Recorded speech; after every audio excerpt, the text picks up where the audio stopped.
Neçə dənə qız dünyaya gələndən sonra adam yol gözlürdü ki, oğlu ola.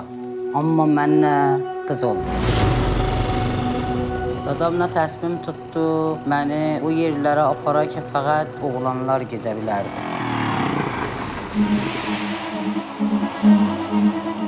Sarı sen geldiğinden şour olurlar. Sen gelsen şour olsan senin rengin çok olur. Olmaz, cür gelmez bizim. Ağsakkallarımız canan kalkı celletmez bizim cürende olur. Diyərəm bilə. Nereye gebele ya? Ana bak bize 5 nefer.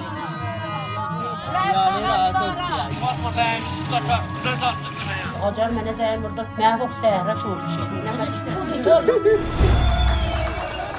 Kəndə cavanlarınla tayfa tükənli.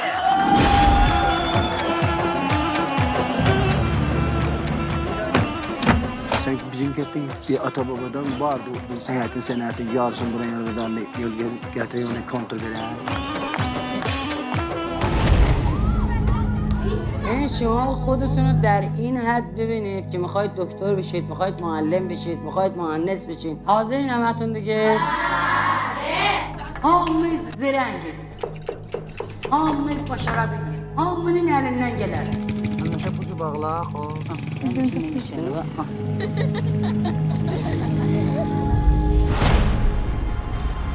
Tabi gerek kötek ola, adam ola, tabiyle dünyanı eber. Çağırgışı götürək meydan çıxardıraq. Hər nə mənim xud olmaz ki. Bunlar çatanla mənə ağzına gələn deyirlər. Mən onu eləyə bilməm.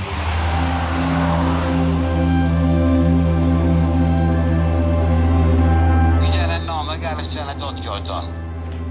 Bir sərərə sənin əlindən şikayət edeyim. Bunlar mənim hüviyyətimi zirüsal aparır. O zat ki, döyüləm, istirlər olam.